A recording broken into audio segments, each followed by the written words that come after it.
Professor Pamela Zarkowski, Provost and Vice President for Academic Affairs of the University, begins this evening's graduation. Provost Zarkowski. Good evening.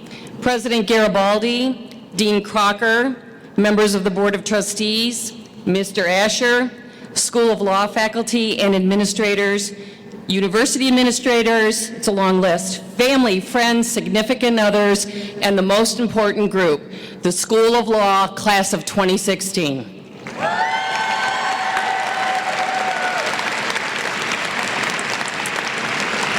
And a very special welcome to the alumni who are celebrating their 50th anniversary of graduating from the School of Law. Welcome.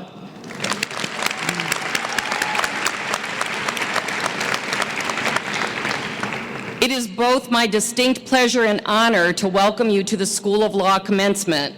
This is truly a special evening for the graduates, their families, friends, and significant others, as well as for the faculty and administrators of the School of Law. I have been asked to begin the evening celebration with a reflection. Please take a moment to call upon your God or the Spirit or the place that gives you peace, and join me in a blessing for our graduates. Let us unite our hearts in prayer and entrust to the hands of God those who are graduating this evening. May God, who began this good work in all of the graduates, carry it through to completion, enabling all of you to use your talents to the fullest. May God give you the grace to make wise choices, and to be faithful to your commitments, always confident in the support of those who love you. May God bless you with discomfort at easy answers, half-truths, and superficial relationships so that you will live deep within your heart. May God bless you with anger at injustice, oppression, and exploitation of people so that you will work for justice, equality, and peace. May God bless you with tears to shed for those who suffer from pain, rejection, starvation, and war, so that you will reach out your hand to comfort them and change their pain into joy. May God grow your self-confidence and move quickly to repair it when it is damaged by setbacks. May God bless you with foolishness to think that you can make a difference in the world, so that you will do the things which others tell you cannot be done. And may God bless you with a sense of humor to laugh at yourself and with others, because laughter builds relationships, improves health, and increases happiness. And finally, may your integrity be a gift to the world, and may the Spirit of God always be with you. Amen. Thank you, Provost Zarkowski. Please stand and join Ms. Claudia Boonenberg, accompanied by the Motor City Brass, in singing the national anthems of Canada and the United States of America.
broad stripes and bright stars through the perilous fight.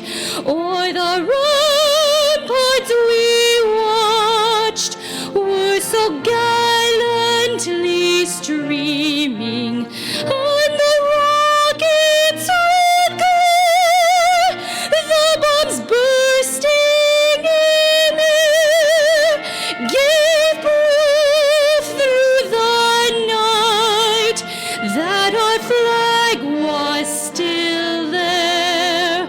Oh, say does that star-spangled banner yet wave o'er the land of the free and the home of the brave?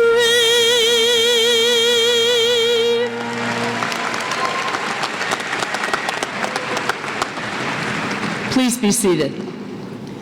Please welcome Dean and Professor of Law, Phyllis L. Crocker. Dean Crocker. Good evening, and welcome to the graduation ceremony for the University of Detroit Mercy School of Law, class of 2016. Welcome President Garibaldi, Provost Zarkowski, members of the University Board of Trustees, Judge Langford Morse, Mr. Cloyd, and Sister Schiller, and members of the President's Council. A special welcome to Dean Chris Waters, who is the Dean of the University of Windsor Faculty of Law. A congratulatory welcome to our distinguished alumni who graduated 50 years ago in 1966. There's 7 of you here tonight. We're so glad you're here.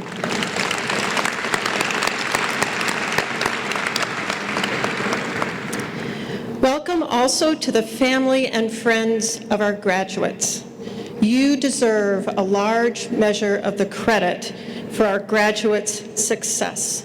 It's wonderful that you are here today to join us in this celebration. Another group is here today who also deserves a lot of credit for supporting our graduates and for helping them achieve their dreams, and that is our faculty. I thank our faculty for their dedication to educating and inspiring our students. Through their service to the law school, the university, and the community, they serve as role models for our students. Our faculty are outstanding, and I am proud to be one of their colleagues. A final group deserves recognition and thanks, our staff and administrators. They provided daily support, comfort, and encouragement to our graduates. Thank you. So today belongs to you, our graduates. You are part of a tradition of excellence and service that has long characterized Detroit Mercy Law. Individually and collectively, you have worked hard and accomplished a great deal. We are very proud of you. We are also proud of the fact that you are one graduating class, but composed of students who are earning degrees through 2 programs. Today, all of you will receive a U.S. law degree. Next month, many of you will also receive a Canadian law degree from the University of Windsor. You're receiving dual JDs as part of our Canadian-American dual JD program. We sing the Canadian National Anthem in recognition of your being an integral part of our community. Dean Waters joins us today in recognition of our joint enterprise and our pride in our dual JD graduates. For each of you, today marks an end and a beginning. It is the end of your law school education and the beginning of your career as a lawyer. Whether you enter private practice or public service, whether you use your law degree in business or another field, You will draw on the legal training that you received and the skills you have developed here. We are confident that you are well prepared for the challenges and opportunities that await you. Beginning today and throughout your life, I encourage you to be mindful of the following. Every case is important to your client. While a matter may seem routine to you, each case matters to your client. Commit yourself to excellence in every case, every day.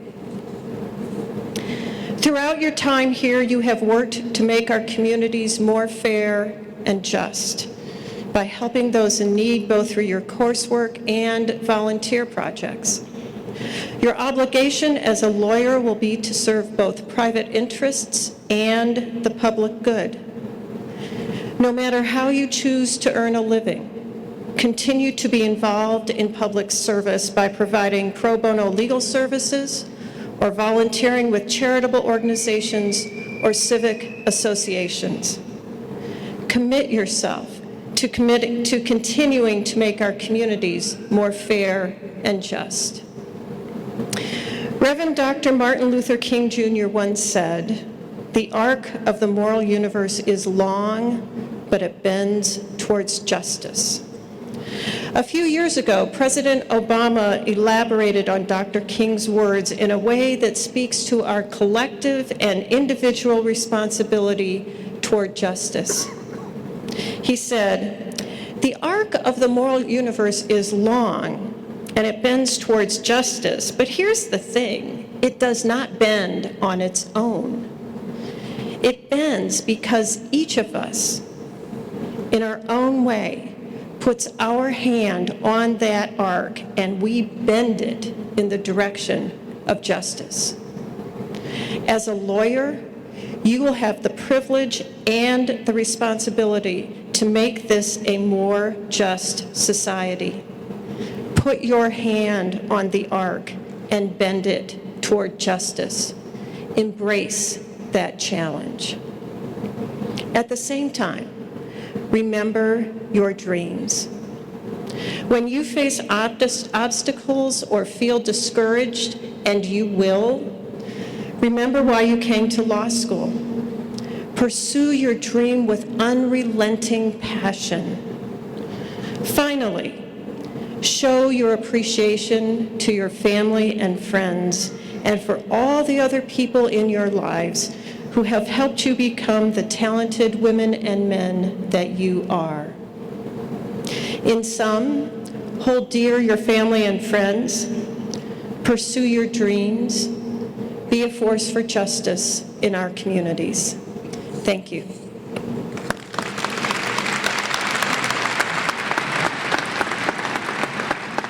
Thank you, Dean Crocker. Please welcome the president of the University of Detroit Mercy, Dr. Antoine M. Garibaldi.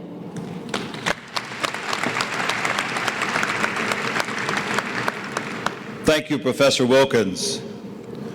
University of Detroit Mercy Board of Trustees, Sister Rosita Schiller, Trustees Brian Cloyd, Judge Denise Langford Morris.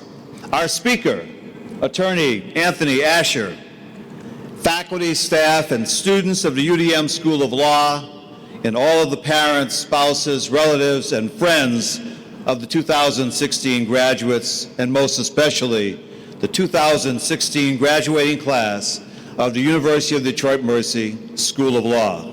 Congratulations.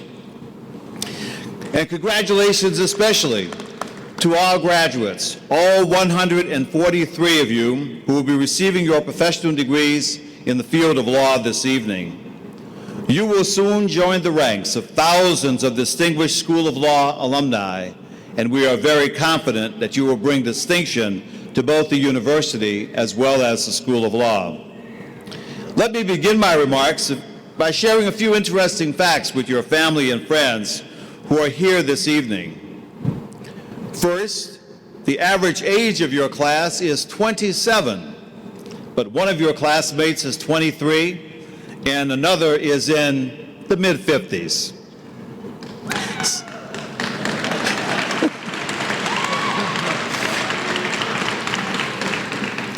Secondly, your class is almost evenly balanced by gender. Men comprise 51% of the class, and women comprise the other 49%.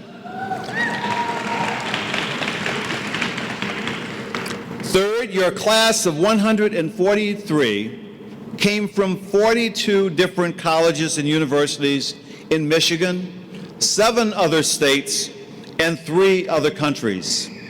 In fact, 78 of you, a little more than half of the class, graduated from 17 Michigan colleges and universities. 9 of you came from 8 colleges and universities in 7 other states, and the remaining 56 classmates came from 17 different colleges and universities in 3 countries, with the majority of that group coming from Canada, from 15 different institutions. And fourth, 123 of your class attended the School of Law full-time over 3 years. But 20 of your classmates attended part-time over the balance of a little more than 4 years, balancing work and other responsibilities. Those diverse similarities and differences with respect to age, gender, your undergraduate institutions, and your varied national backgrounds will help you in more ways than you can imagine as you prepare your legal briefs, your defenses, and perhaps one day, even your judicial decisions. And I hope that the friendships and the professional relationships that you've developed as students will keep you strongly connected for many decades. As you receive your degrees today, I ask you to consider and also reflect on these 2 simple phrases, simple but powerful. Be thankful and be generous. Be thankful for everything your relatives and friends have done for you. And remember that your dream tonight might not have been possible if it had not been for your family members' sacrifices. It's understandable that you would think that tonight is really all about you because you are the graduate. But in reality, tonight's ceremony is even more special for your parents, your spouses, your siblings, and other proud relatives who are here tonight enjoying this evening. And some of them are enjoying it even more than you. Thank them all, your sisters, your brothers, your grandparents, your aunts and uncles, and many friends for their support and all of the constant encouragement that they provided while you were a student. And thank also your Detroit Mercy professors and staff who prepared you to think and also to make really good judgments. Make your list of people to thank and personally express your appreciation to them. Remember also to be generous. Be generous with your time and with your voluntary service, just as you have been over these last 3 or 4 years in the School of Law's 6 clinics for individuals, families, youths, adults, veterans, immigrants, and others in this community. You have provided valuable service to St. Peter and Paul's Pope Francis Center through the legal advice clinics as you explained immigration law, civil rights, expungement of criminal records, and Social Security disability benefits. You've prepared and also served meals, and you collected much-needed clothing and supplies for homeless guests of the Pope Francis Center.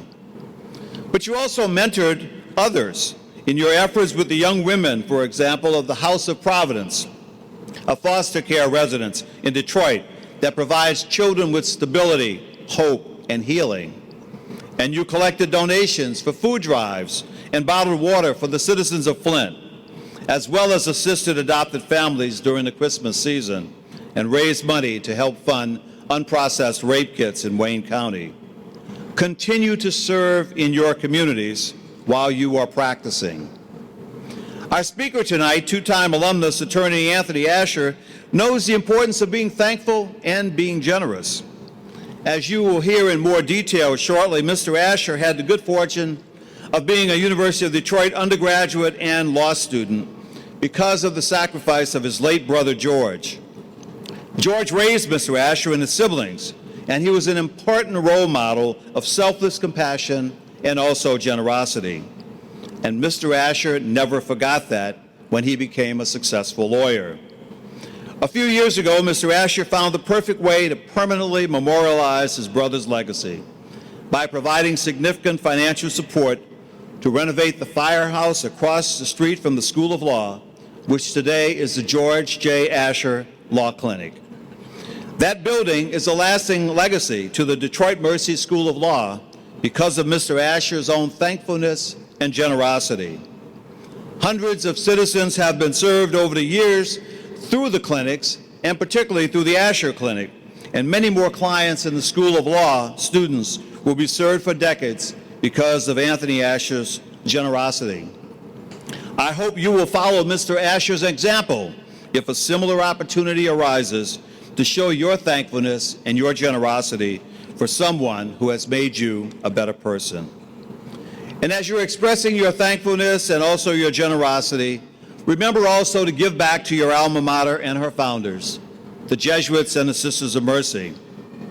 Through their religious order's vision and commitment to higher education, 139 years ago here in Detroit and 75 years ago, respectively, professionals like you would not have had the opportunity to lead and serve in your own distinctive ways. Give back generously so others will be able to follow in your footsteps. And now that you've obtained an excellent academic and also a spiritual foundation, become an active member of our more than 87,000 alumni and use the values and skills that you have learned to make a difference in this nation and the world. So congratulations, graduates. Much success to you, and may God's blessings be with you and your families always. Congratulations.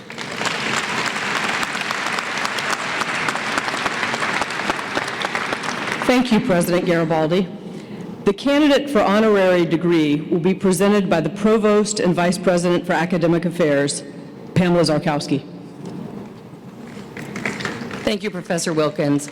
Will Mr. Anthony Asher, brother of Mr. George Asher, please come forward to receive on his brother's behalf the honorary Doctor of Law degree?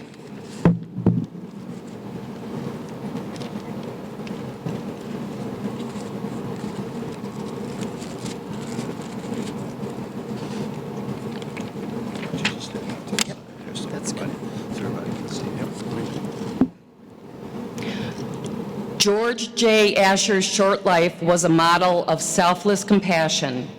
During his life, he built legacies as a labor leader, a student of the law, and a devoted brother who continues to have a lasting effect today.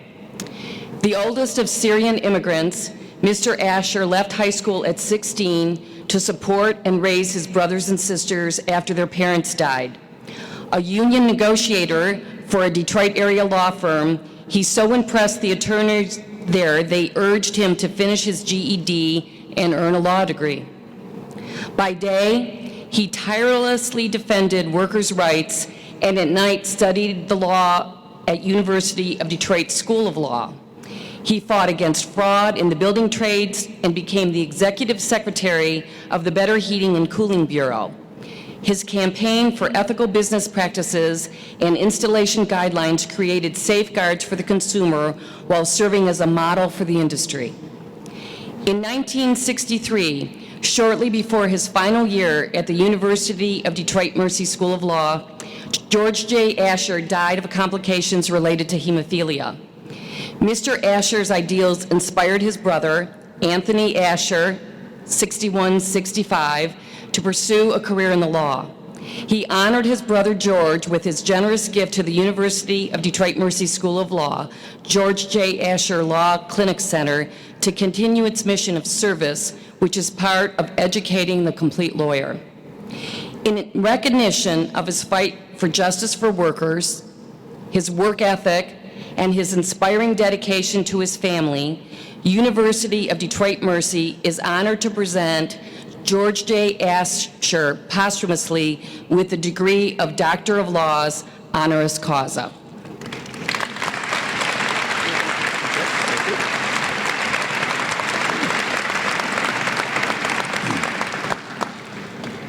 And by virtue of the authority vested in me, I confer upon Mr. George Asher the degree of Doctor of Laws, honoris causa. Congratulations.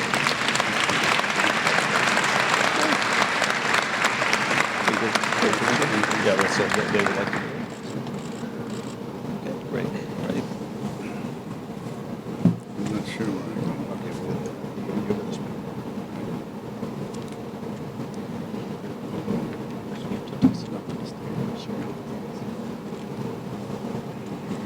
Thank you, Dr. Garibaldi. I have the pleasure of telling you a bit more about Anthony Asher. Anthony is the Chief Executive Officer of Sullivan, Ward, Asher, and Patton, and has over 40 years of experience as counsel to multi-employer and municipal benefit funds, associations, and construction, automotive, industrial, and manufacturing companies. He advises and represents clients in labor relations, employee benefit plans, and fiduciary responsibilities. Anthony has been at the forefront in holding service providers responsible and accountable for their services and fees, and has negotiated some of the largest multi-million-dollar settlements in the country. Tony has clients he has represented for over 40 years, the entire time he has been a lawyer. Think about the qualities a person must have for a client to stay with you for all those years. Through so many changes and upheavals in the law and the economy, Tony has all of those qualities. He has a generous spirit. He is a creative and a practical thinker and lawyer. He is passionate about the law, and he is passionate about each client. Tony is also one of the kindest and most big-hearted people I know. He certainly had a good role model in his brother George, who, as you have heard, beginning when he was just 16, raised his siblings while working full-time and pursuing his dream to become a lawyer. In 2012, Tony honored George's legacy by giving a gift to the law school that enabled us to renovate the building that is now the George J. Asher Law Clinic Center, the home and heart of our clinical program. Through our clinics, we serve those in need in our community. Through our clinics, you, our graduates, began to develop the skills that will make you great lawyers, like Tony. Please join me in welcoming Mr. Anthony A. Asher.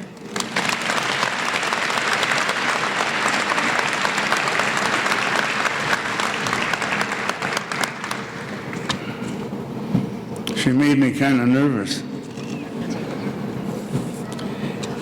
For a minute there, Dean, I was wondering who you were talking about. Thank you, President Garibaldi, Dean Crocker, and the University of Detroit Mercy Board of Trustees for awarding my brother, George, an honorary Doctor of Laws degree. I know that this is a rare honor you have bestowed on him, but he was kind of a rare guy. His children are here, and unfortunately, their father passed away when they were 7 and 6. Enough about that. Let's turn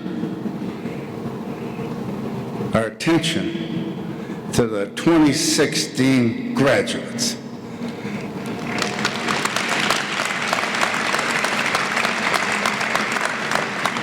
I can tell you, I wish I were you. Believe me. They say when you pass through this life, one time is enough. At 80 years old, I'm not buying it. We're here to celebrate you and your accomplishments. This is all about you, so you can be real selfish tonight. Your family, friends, and perhaps those who thought you wouldn't make it are all very proud of you today, and so am I. You've spent at least 2 decades of your entire life in an educational system, preparing for this moment, and you're ready to embark on the live stage. This is no longer a dress rehearsal or moot court. It's now Broadway on opening night, and that's the stage. Remember, you're not alone. You are part of the University of Detroit family, like all of our previous graduates, and in particular, the class of 1966 sitting over there. You are nervous, happy, apprehensive, as well you should be. And that's okay. I always advise my children, I've got a lot of them, that all of the emotions represent more than energy to be channeled in a positive direction, which all of you is now due west to Lansing for the bar exam. Don't stop now. Finish it off. Whatever your direction is in the future, complete this part of it today, this time. Complete the denouement you owe to yourself, your family, to the university, and me. Why? Because I'm a CEO somewhere. That's about it. The bar exam will test your knowledge of the law. Passing the bar will entitle you to hold yourself out as a licensed attorney. But you are much more than that. And let me say, you should aspire to be much more than that. Remember, your moniker is just not an attorney. You are an attorney and counselor of law. It is the counselor aspect that is largely overlooked, but is the most vital. While I don't underestimate the difficulty of the bar exam, and acknowledge that more than one of us standing up here may have had to take it more than once,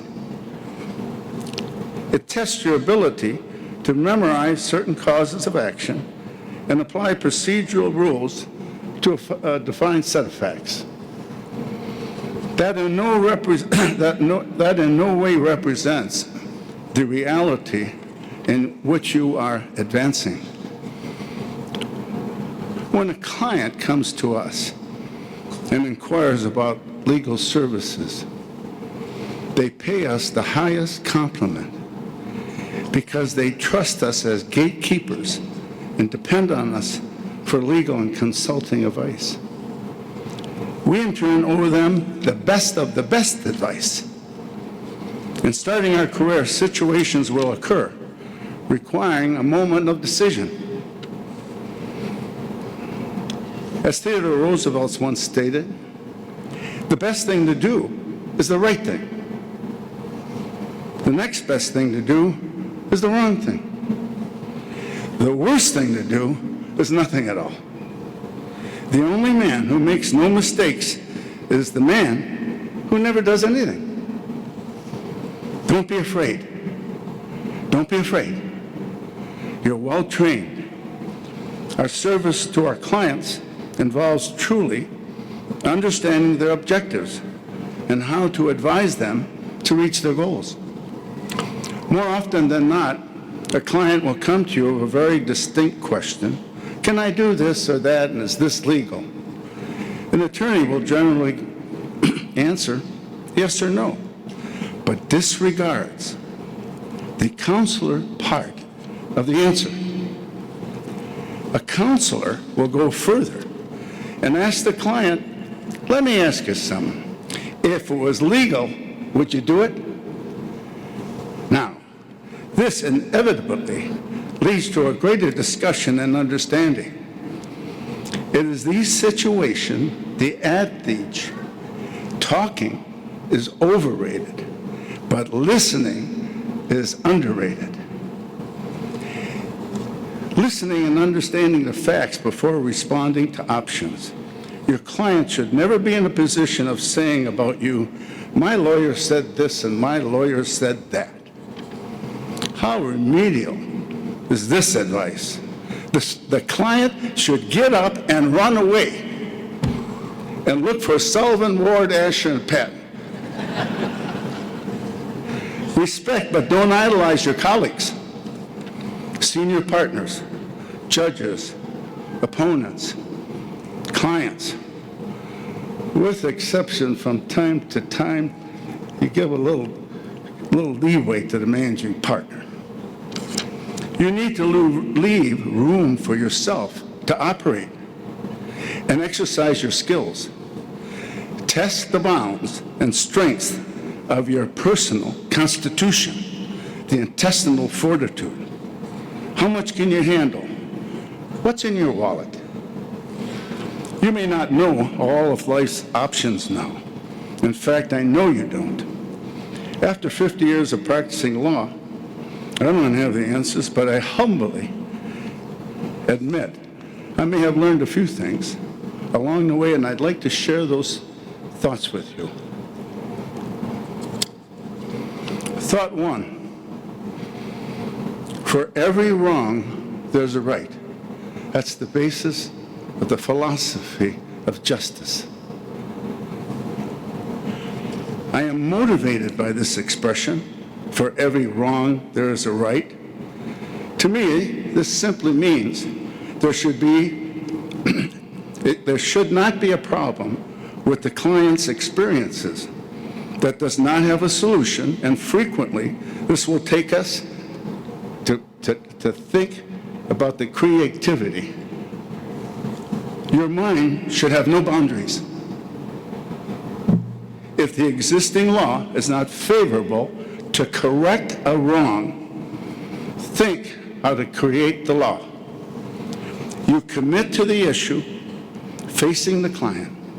You commit to solving the client's issue. You commit to finding a way to right the wrong. It's the heart of justice. It's the heart of our practice. It's the heart of our justice system in the United States.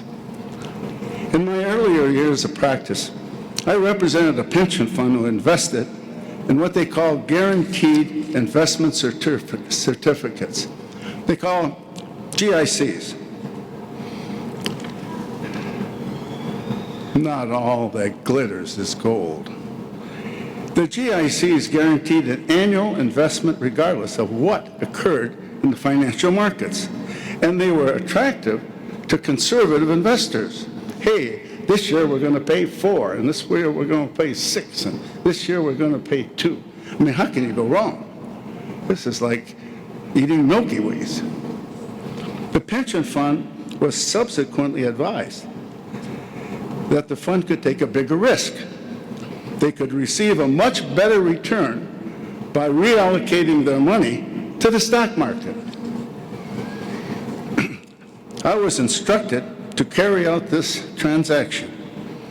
Upon a review of the cancellation requirements of the GIC, I found that there were penalties based on when the trustees could cash out the GICs.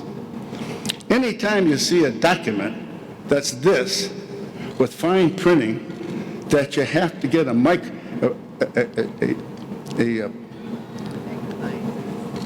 to look at the readings, you know something is wrong. It's a hint that something is wrong here when the glasses won't do it. In this cancellation, if you wanted the money now, you had a 50% reduction. If you wanted it in 5 years from now, it was 25%. And you had to wait for 10 years, then you'd get it all. But you didn't get the interest on the money once you had asked for the money back in the cancellation period.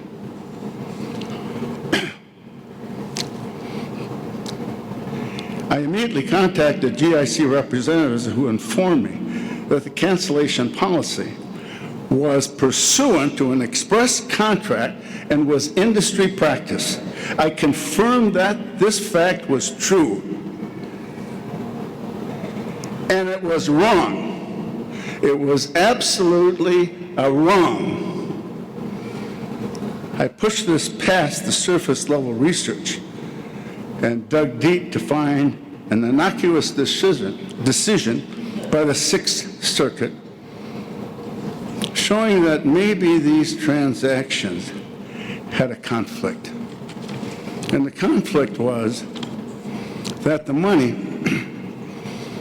that the GICs received made them also a fiduciary.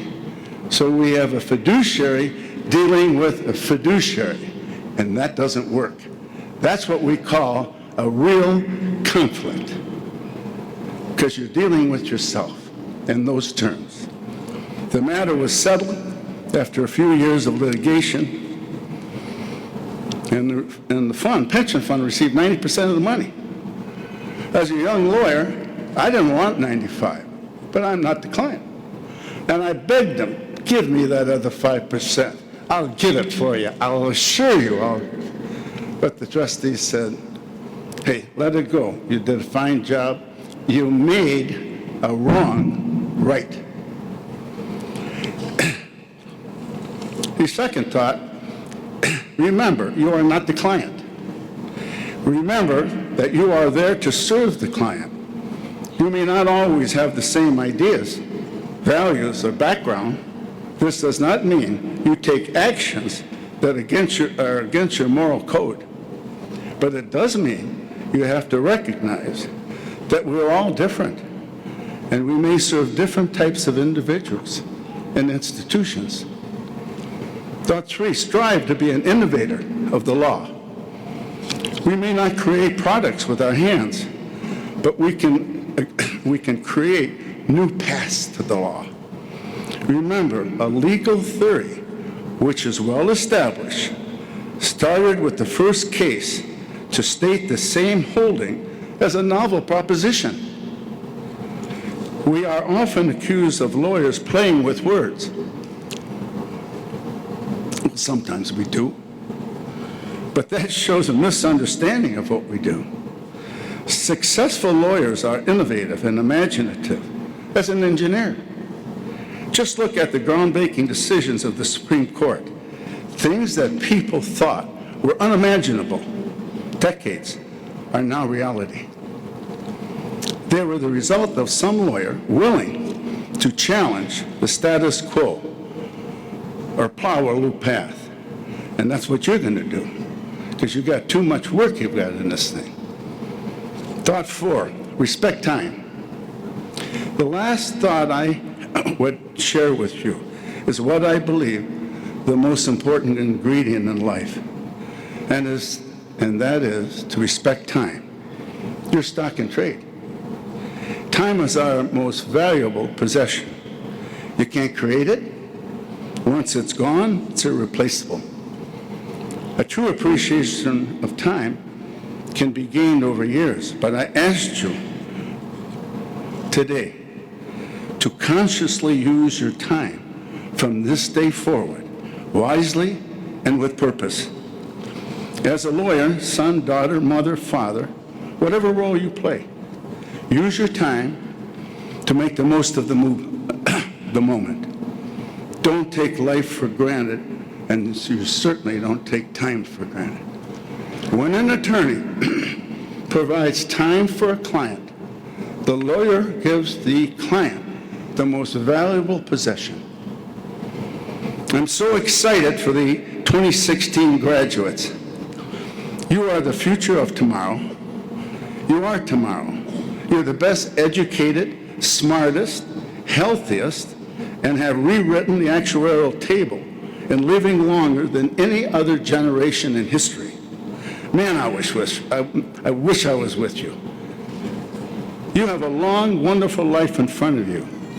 Today, the curtain rises on our Broadway play, and the music begins. The world is your stage. There are no small parts. Do it, live it, cherish it, protect it. God bless you.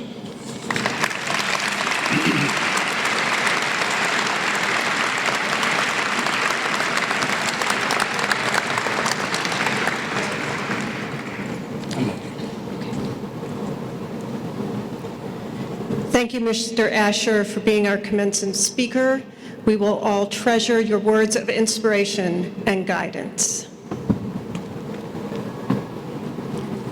Candidates for the Juris Doctor degree, please stand.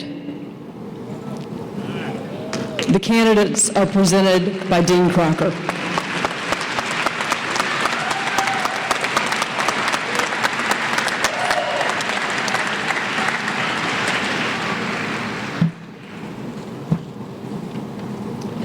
Dr. Garibaldi, on behalf of the faculty of the School of Law, I present these candidates for the degree of Juris Doctor and respectfully recommend that this degree be conferred upon them.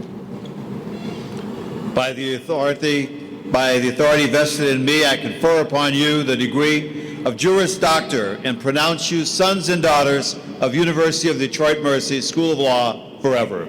Congratulations.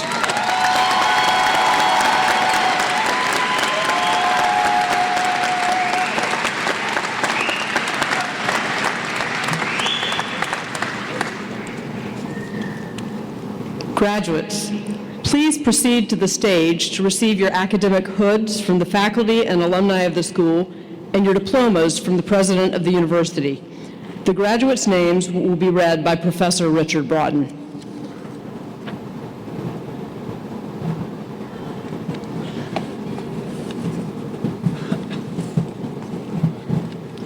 As I read the names of our graduates, please hold your applause so that each graduate can be fully recognized. Thank you.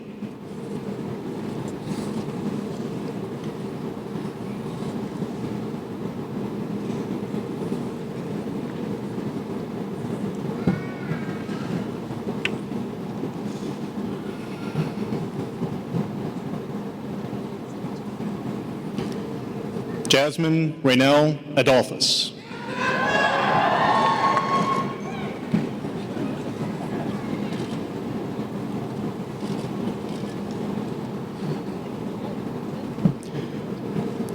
Rifath Ahmed.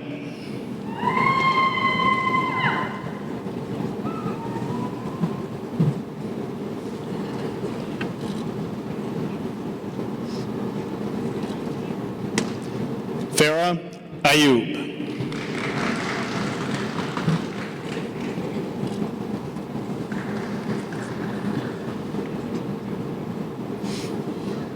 Alex Brendan Baker.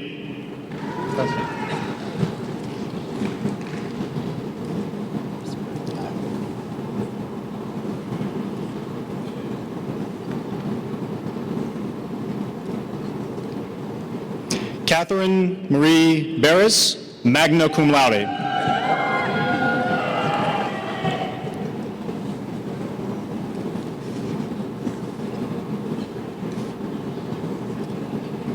Patrina Rose Bergamo.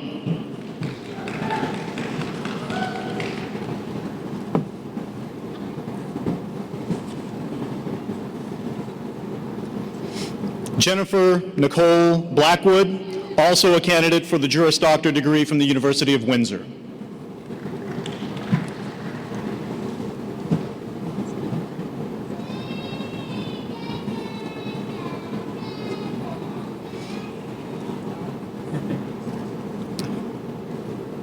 Stanislav Bodrov, also a candidate for the Juris Doctor degree from the University of Windsor.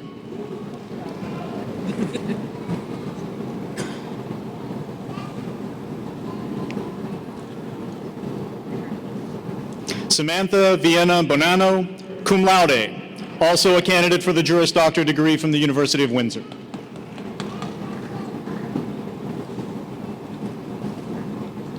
Brant Richard Bowman, cum laude.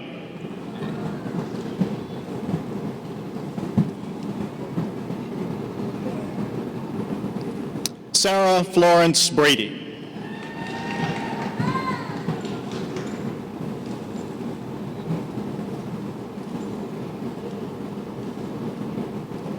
Mansoor A. Bushwala.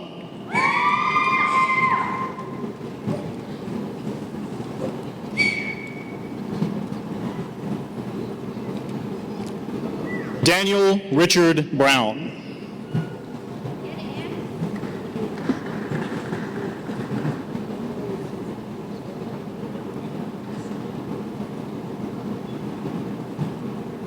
Constance Marie Bodacci, cum laude, also a candidate for the Juris Doctor degree from the University of Windsor.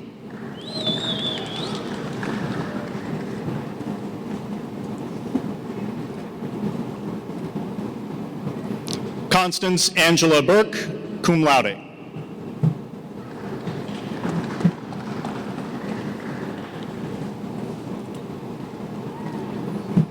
Elizabeth Kristen Butler, summa cum laude, who will be hooded by her father, John W. Butler, a 1981 graduate of the University of Detroit School of Law.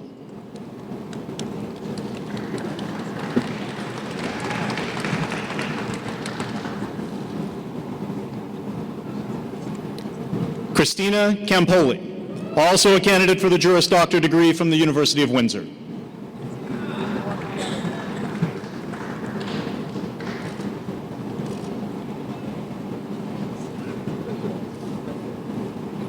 Jessica Rem Sheab.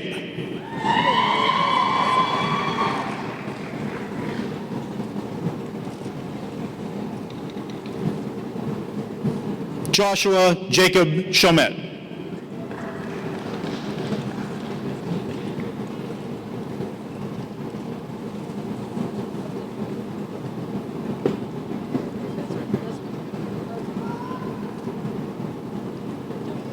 Fraser Matthew Chorley, also a candidate for the Juris Doctor degree from the University of Windsor.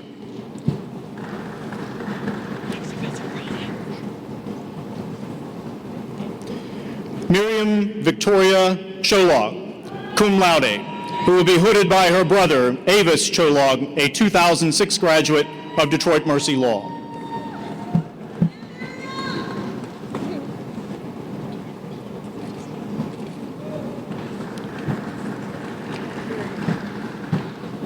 Ponce de Leon Clay, who will be hooded by his mentors, Anita Clipper, a 2013 graduate of Detroit Mercy Law.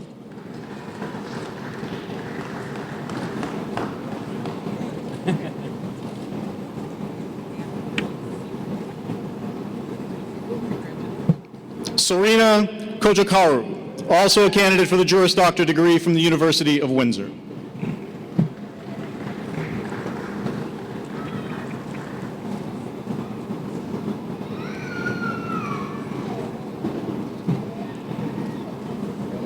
Jonathan Contreras.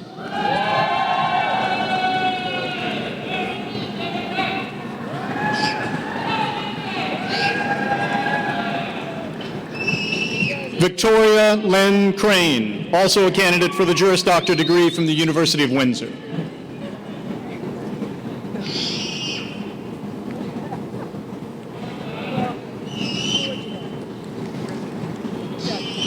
Dominic John DeBuel.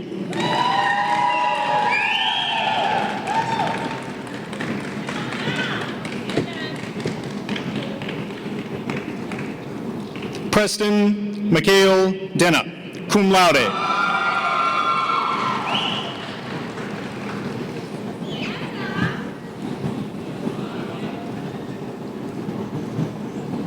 Remo Joseph Denverno.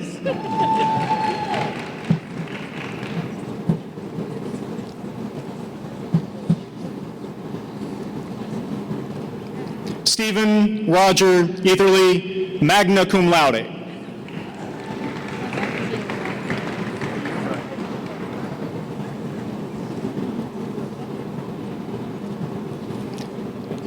Jennifer Jane Elmy, cum laude, also a candidate for the Juris Doctor degree from the University of Windsor.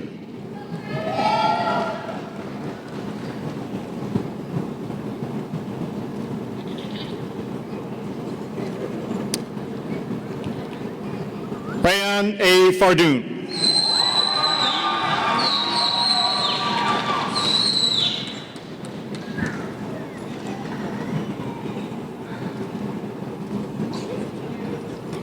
Samantha Suzanne Faulkner, who will be hooded by her uncle, Edmund Yee, a 2001 graduate of Detroit Mercy Law.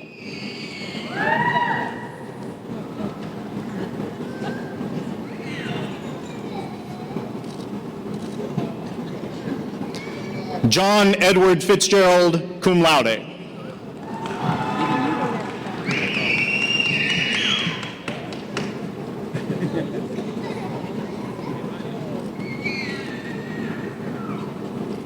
Patrick Michael Fortuna, also a candidate for the Juris Doctor degree from the University of Windsor.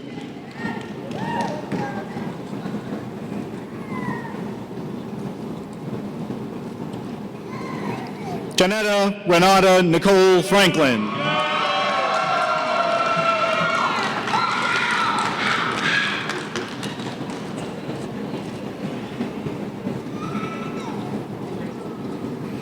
Robert Joseph Bruce Fraser, magna cum laude, also a candidate for the Juris Doctor degree from the University of Windsor, who will be hooded by his father, the Honorable Bruce James Fraser, a 1972 graduate of the University of Windsor Faculty of Law.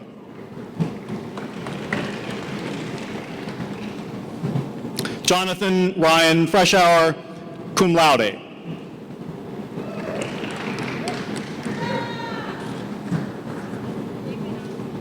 Connor Marshall Fullen, also a candidate for the Juris Doctor degree from the University of Windsor.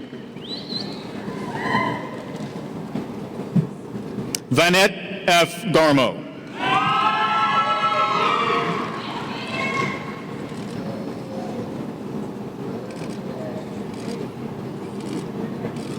Nicole Colleen Gary.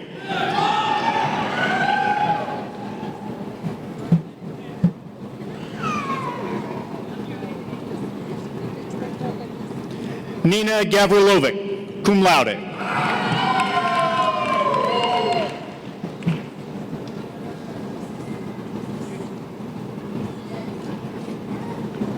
Jody Simone Gentles, also a candidate for the Juris Doctor degree from the University of Windsor.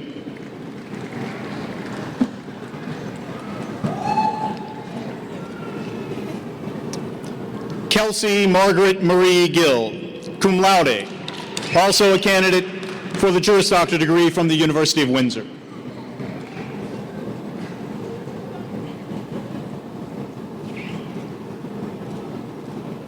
Alana May Glintz, also a candidate for the Juris Doctor degree from the University of Windsor.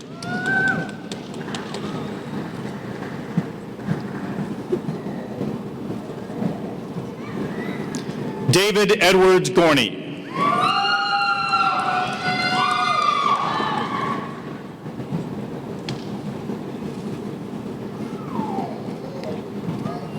Alex Michael Grepenton.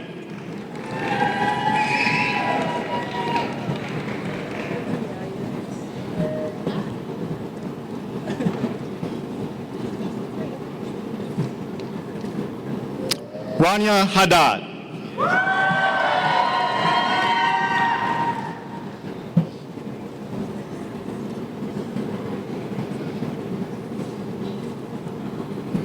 Kasem Haidar.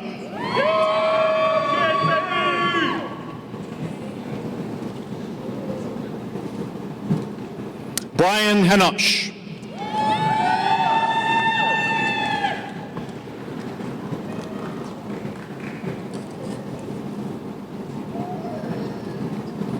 Nathan Henry Hartkop, who will be hooded by his father, Jeffrey Hartkop, a 1987 graduate of the University of Detroit School of Law.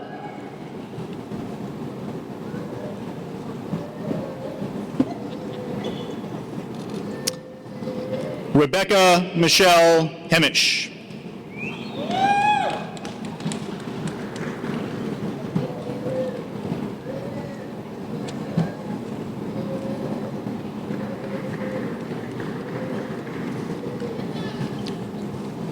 Takara Donae Hindley, who will be hooded by her mentor, Micaiah Aaron, a 2015 graduate of Detroit Mercy Law.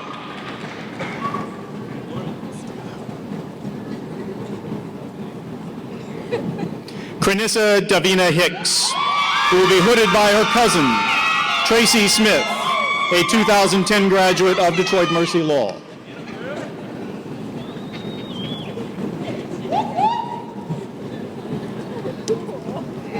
Adeline Huang, cum laude, also a candidate for the Juris Doctor degree from the University of Windsor.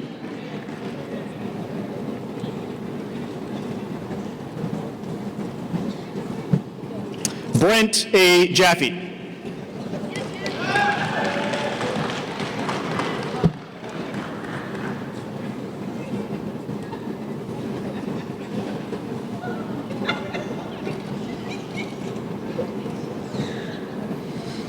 Jocelyn Gabrielle Jewell, who will be hooded by her mentor, Erica Bell, a 2008 graduate of Detroit Mercy Law.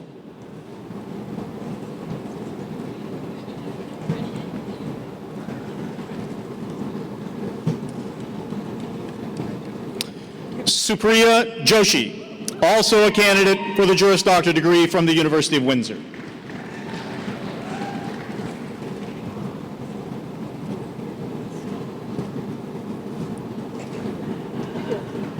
Sartaj Singh Judge.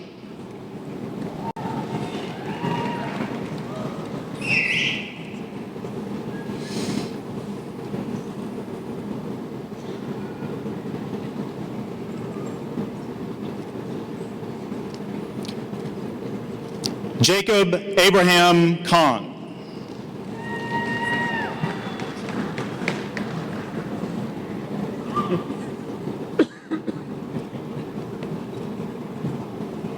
Christian Kadich.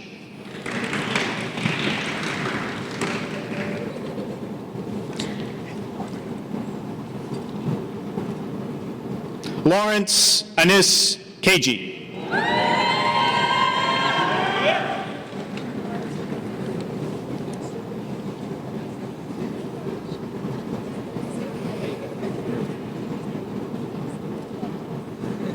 Joseph Lawrence Calley.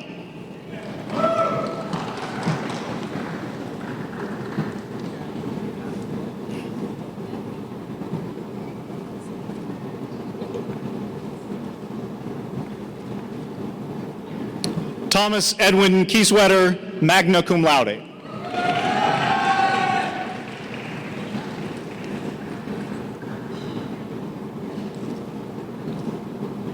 Heather Ann Kempton, cum laude.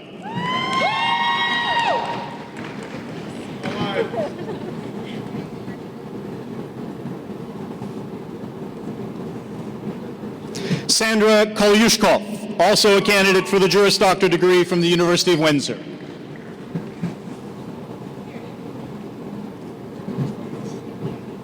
Melissa Marvina Kopriva.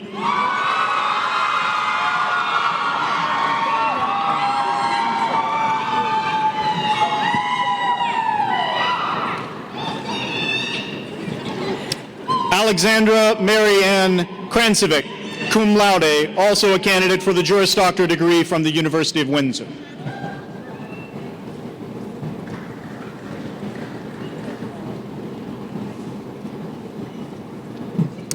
Sarah Ann Kraus.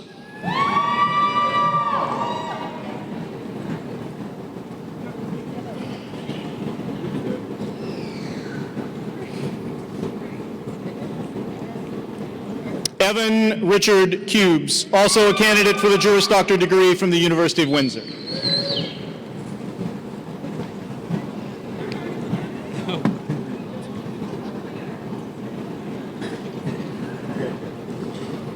Thomas Joseph Langen, who will be hooded by his father, Thomas Langen.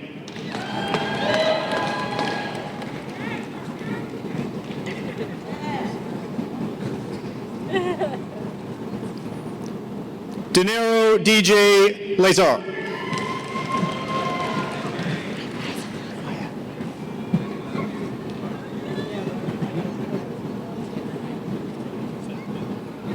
Armisa Lays.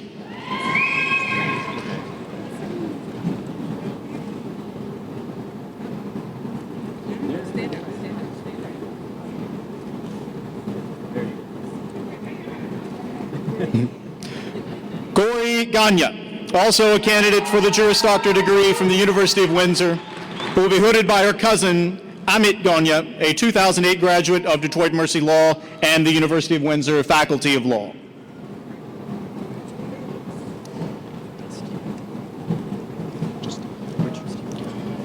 Richard Stephen Liu, cum laude, also a candidate for the Juris Doctor degree from the University of Windsor.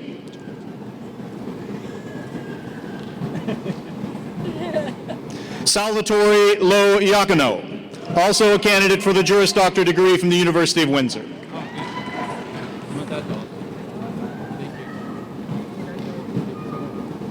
Chris Cullen Macaulay, also a candidate for the Juris Doctor degree from the University of Windsor.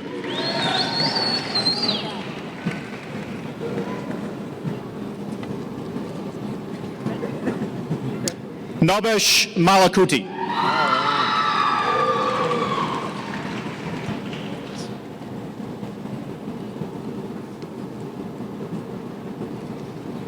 Ashley Alonta McBride, who will be hooded by her mentor, Kyra Harris, a 2004 graduate of Detroit Mercy Law.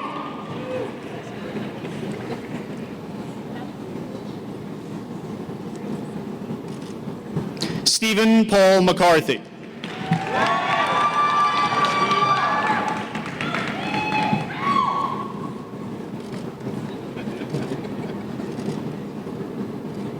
Corey Diane McCowan, cum laude.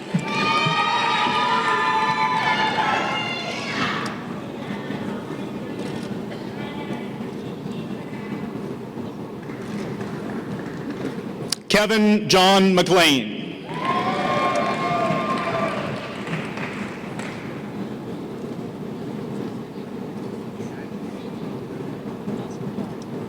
Alexandra Marie Melia, also a candidate for the Juris Doctor degree from the University of Windsor.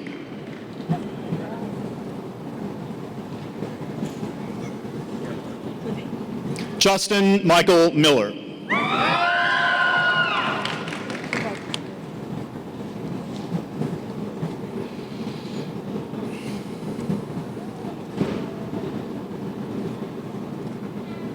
Brian Kenneth Mitzel, cum laude.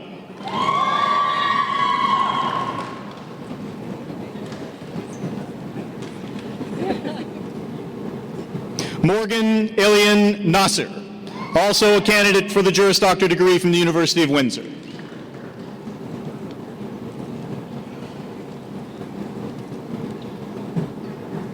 Nilafar Neshat, cum laude, also a candidate for the Juris Doctor degree from the University of Windsor.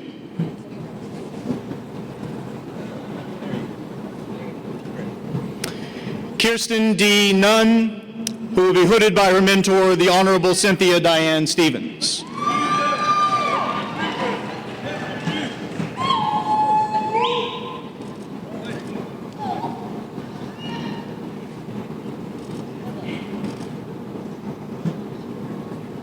Kimberly R. Orr, cum laude, also a candidate for the Juris Doctor degree from the University of Windsor.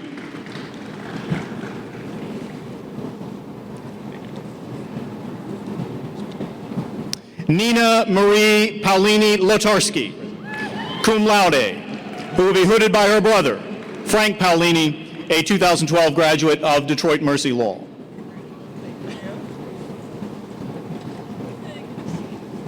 Kurt Joseph Parker, who will be hooded by his father, Kurt Parker, a 1985 graduate of the University of Detroit School of Law.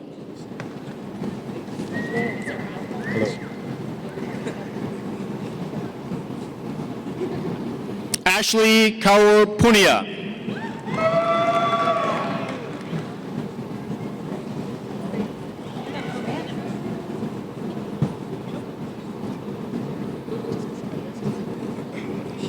Alexa Mackenzie Posloff, also a candidate for the Juris Doctor degree from the University of Windsor.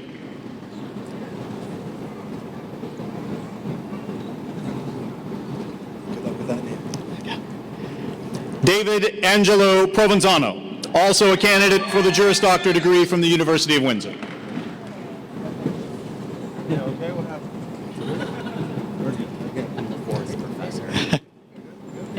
Joseph Anthony Radzwin.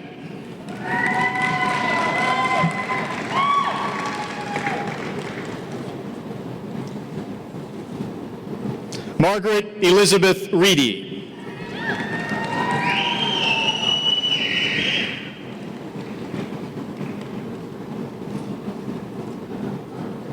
Ari C. Ribbit.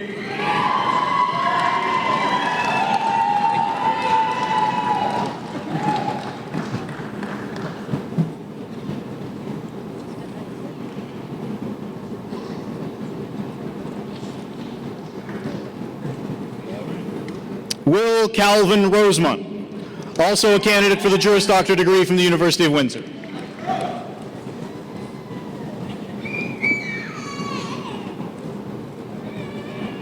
Catherine Elizabeth Ross, magna cum laude, who will be hooded by her father, Bert Ross, a 1983 graduate of the University of Detroit School of Law.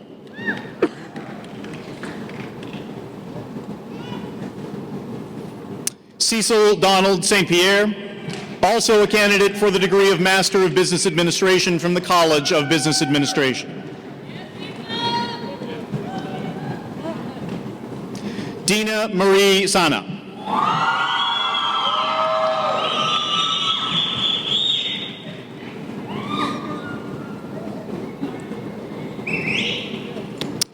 Kevin Peter Sanker, cum laude.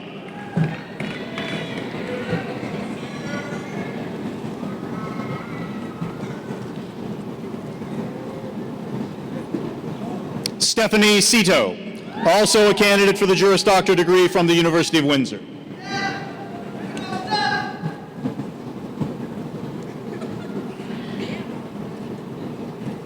Rumsha Shafak, also a candidate for the Juris Doctor degree from the University of Windsor.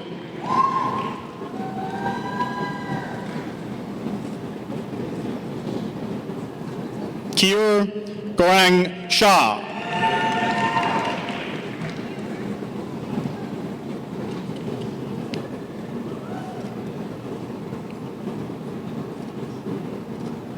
Alexander Joseph Shalal.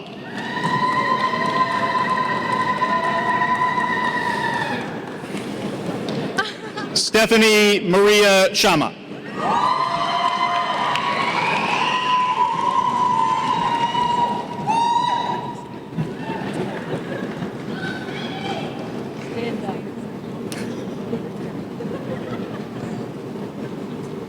Michael Daniel Solt.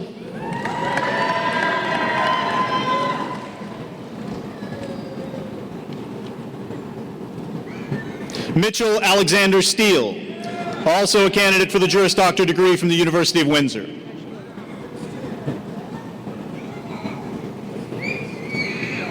Andrea Nicole Stempian, summa cum laude, also a candidate for the Juris Doctor degree from the University of Windsor.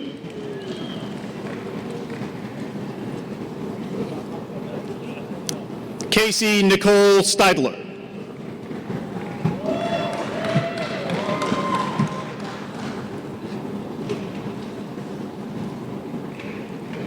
Benjamin Jeffrey Stoltman, cum laude.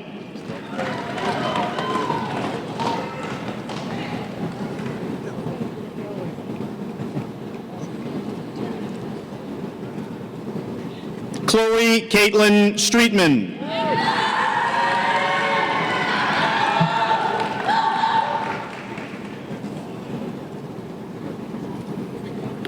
Cassandra Jessica Suter.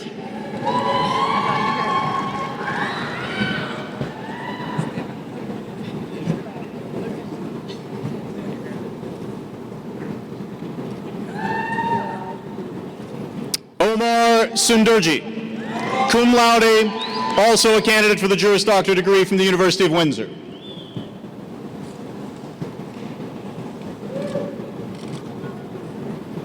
John Jacob Tomaszewski.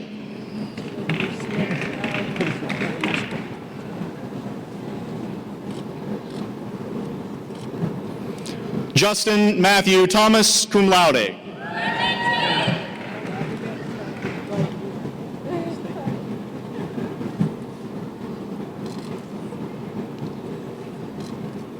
Sean Gordon Torrey, cum laude, also a candidate for the Juris Doctor degree from the University of Windsor.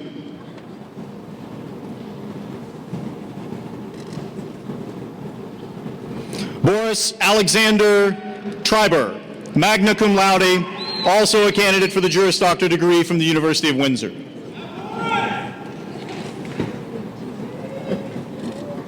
Hannah Elizabeth Treppa, cum laude.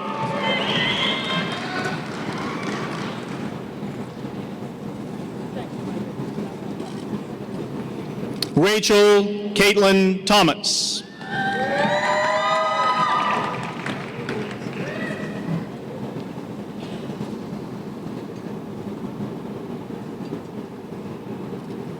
Brandon Thomas Wolf.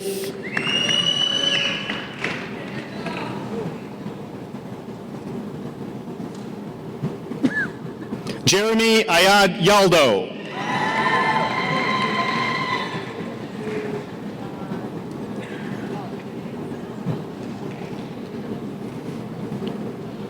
Mohsin Yusuf, also a candidate for the Juris Doctor degree from the University of Windsor.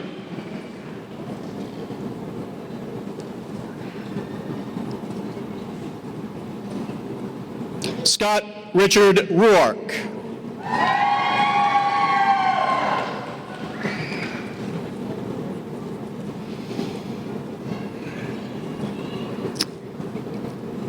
Michael Rubenstein, also a candidate for the Juris Doctor degree from the University of Windsor.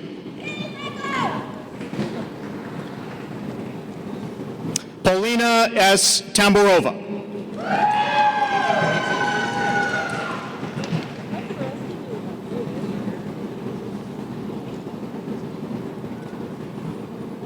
Mira Zachariah.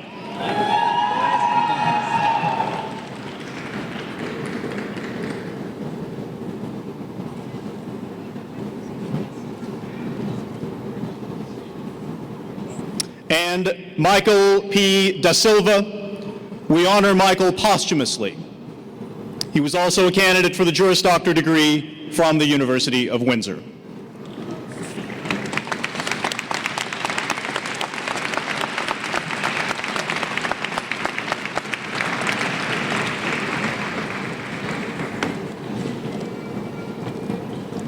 Congratulations, graduates. Way to go.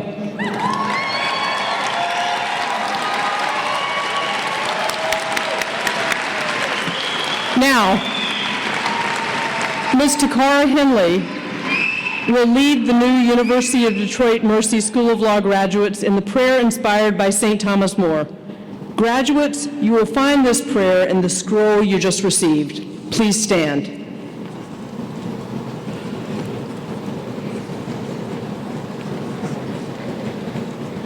My fellow graduates, let us recite together the words inspired by St. Thomas More.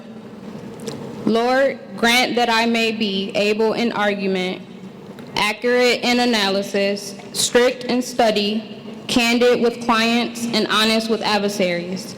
Sit with me at my desk and listen with me to my clients' plaints. Read with me in my library and stand beside me in court, so that today I shall not, in order to win a point, lose my soul. Graduates, please be seated. Each year, the graduating class selects a student to deliver remarks on behalf of the class. This year, the 2016 graduating class has selected Ms. Hannah Treppa. Ms. Treppa.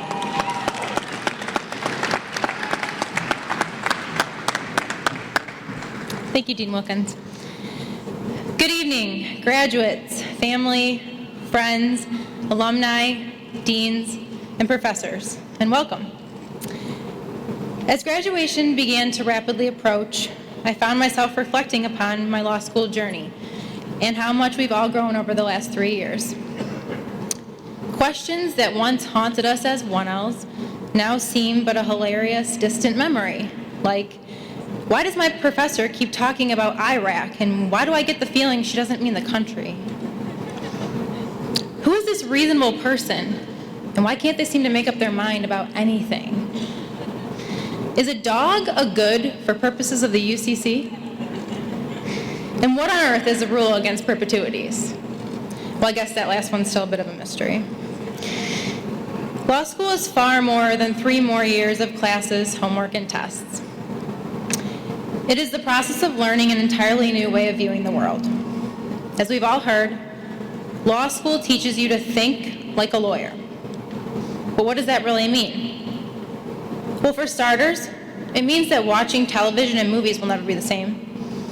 We live in a world fascinated by legal drama, but we now carry the responsibility of viewing these shows with extreme criticism.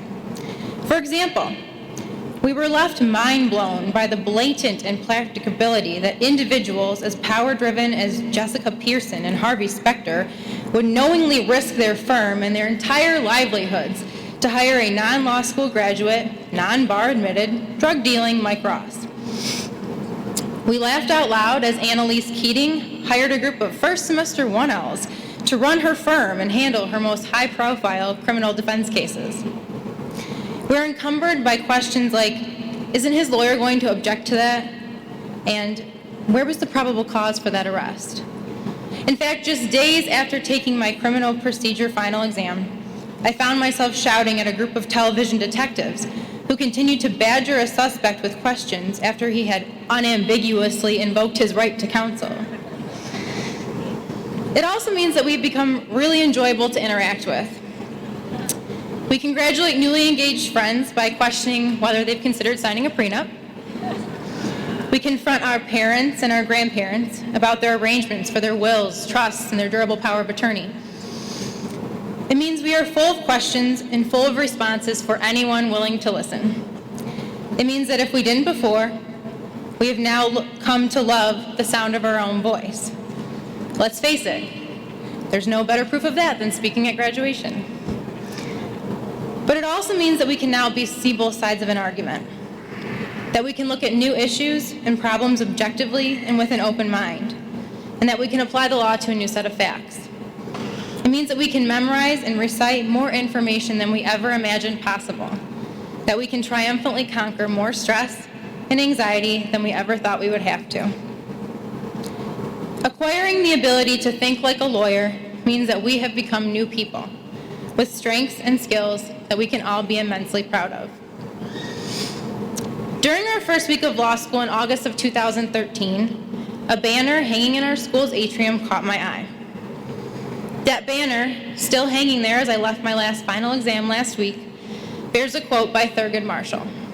It reads, "None of us got where we are solely by pulling ourselves up by our bootstraps. We got here because somebody, a parent, a teacher, an Ivy League crony, or a few nuns, bent down and helped us pick up our boots." As I complete my law school journey today, I know this to be my own truth, and I know I'm not alone.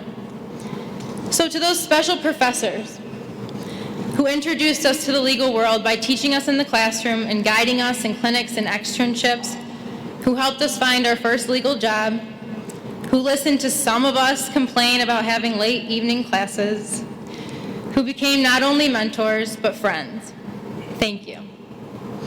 To our law school cronies, who've kept us laughing and full of vending machine meals in between sleepless nights, grueling exams, and the weeks that seemed to last for years as we waited for our grades to be posted each semester. No one understands us better than each other. Thank you. To our non-law school friends, who've tolerated our absences from social events, our sudden mood swings, and our inherent selfish belief that whatever we're working on is more important and stressful than what you're working on, thank you.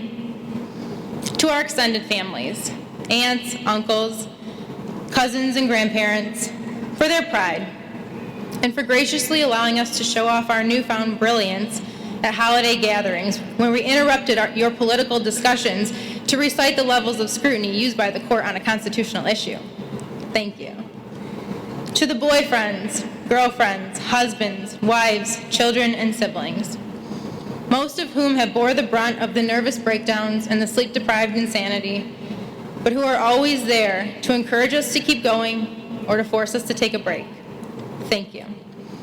And finally, to our parents, who still support many of us with a roof over our heads, home-cooked meals, and clean laundry, who listened as we babbled on at dinner during our first semester as 1Ls, as though we were renowned legal scholars, who quizzed us on our flashcards and listened to us practice our closing arguments over and over, who instilled in us the belief that we could do this, and who remain the proudest people in the auditorium tonight. Thank you all for helping us pick up our boots.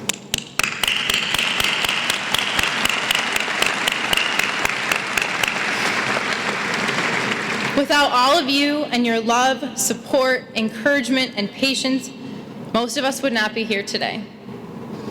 To my fellow UDM classmates, we have a unique and outstanding community at Detroit Mercy.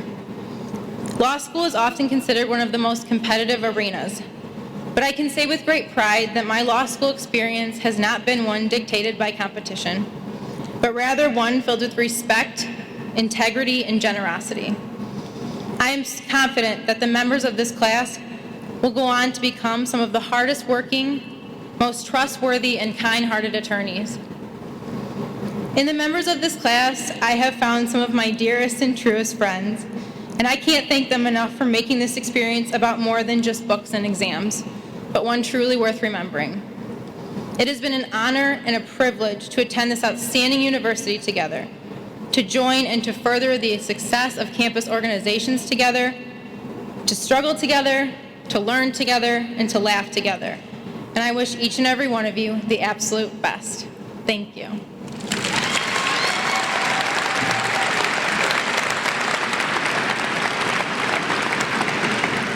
Thank you, Ms. Treppa. I invite Mr. Mark Wisniewski, class of 1990, and immediate past president of the School of Law's Alumni Board of Directors, to welcome today's graduates as alumni of the School of Law and the University of Detroit Mercy.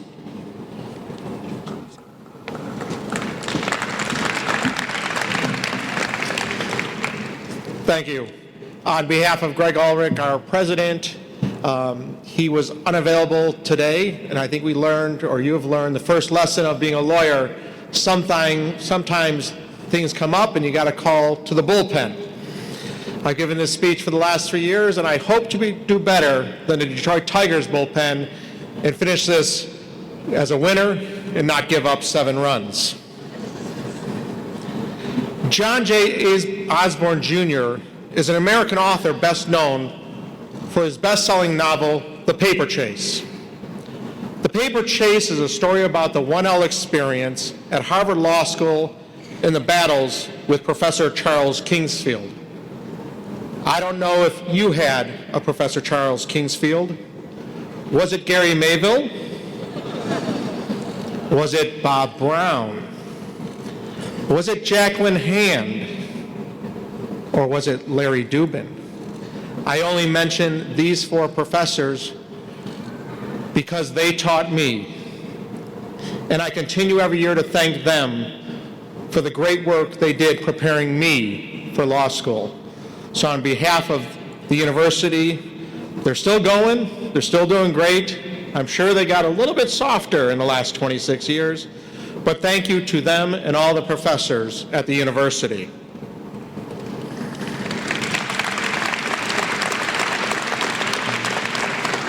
One of the lines from Professor Charles Kingsfield is the commonly used phrase, "Look to your left, look to your right. One of you won't be here next year." That was my best British accent. I never liked that quote. It was too negative. So today I will change that quote. Look to your left, look to your right. You are all graduates of Detroit Mercy Law. Look to your left, look to your right. You are all new members of the Detroit Mercy Law Alumni Association. More importantly, look to your left, look to your right. There may be a future Michigan Supreme Court justice, great civil rights attorney, attorney general, or even a CEO of a major law firm sitting right next to you right now. And for our friends to the south from Canada, look to your left, look to your right. There may be a future Prime Minister, Mr. Justice, or Madam Justice. How do I know this? Because we have 8 Detroit Mercy Law alumni present here today who 50 years ago were sitting in the exact same location you are sitting right now. They didn't know what their future would bring. I don't know all of these alumni, but I have had the privilege to work with some of them over the years. I've had the privilege to try a case in front of one of them, and as I told my client, the judge got it right, the jury just got it wrong. One of them is a New York judge who I've become good friends with, And he doesn't know this, but Anthony, I'm going to be in New York on Wednesday, and I hope to see you again in New York. We have sole practitioners. We have people from large law firms. 50 years later, we are proud to continue to call them alumni of Detroit Mercy Law. On behalf of Detroit Mercy Law and the Alumni Association, I want to thank them for their service to our field, to our state, and to our great university. Gentlemen, you are all great ambassadors of Detroit Mercy Law and the legal field. Now to today's graduates. On behalf of the Detroit Mercy Law Alumni Association, let me be the first to welcome you as members of our great organization. However, with your new designation as a Detroit Mercy Law alumni, there are new responsibilities. And let me explain those responsibilities to you with a story. A few years ago, I was asked by a Felician sister, Sister Agnes, to attend a career day at my son's preschool.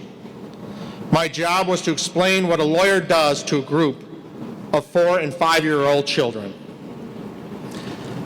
But after thinking about what I was going to say and how I was going to convey this message to this group of preschool children, I was immediately brought back to my law school days and reminded of the law school phrase, KISS. Not the rock band, but as you all know, keep it simple, stupid. So I came to one simple phrase: we help people in need. Whether it's a civil case for the plaintiff or the defendant, we help people in need.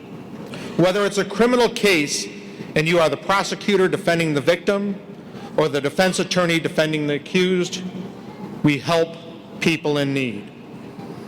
As new alumni and new lawyers, I ask you to think about that phrase from the client's perspective.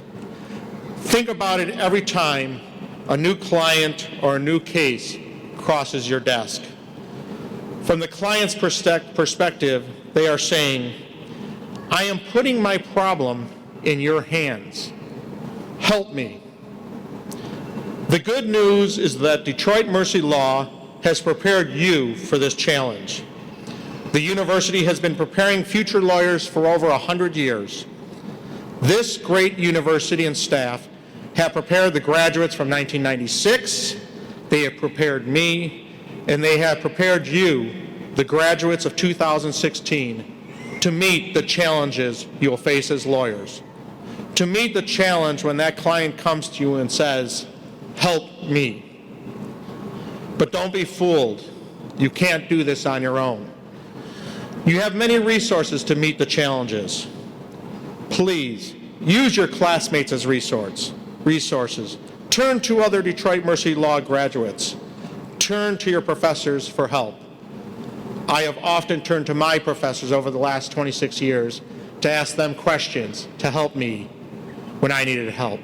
I have often turned to my graduate friends to help me when I have needed help.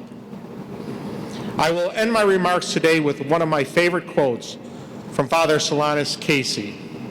It reads, "Do not pray for easy lives, pray to be strong. Do not pray for tasks equal to your power, pray for powers equal to your tasks. Then the doing of your life's work shall be no miracle.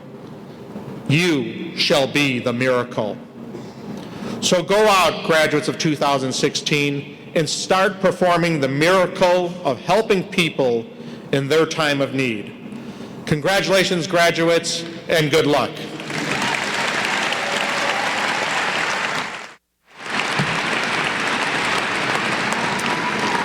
Thank you, Mr. Wisniewski. And thank you all for celebrating the class of 2016 with us. This concludes the 2016 University of Detroit Mercy School of Law commencement ceremony. The recessional will be led by the President and Vice Chair of the Board of Trustees, the Dean of the School of Law, trustees and vice presidents of the university, and our distinguished alumni. The faculty and administration of the School of Law and our 50th anniversary class are asked to follow. The 2016 graduates and their families and guests follow the faculty marshals. Please remain seated until all of the graduates leave Calihan Hall. Thank you very much, and congratulations again.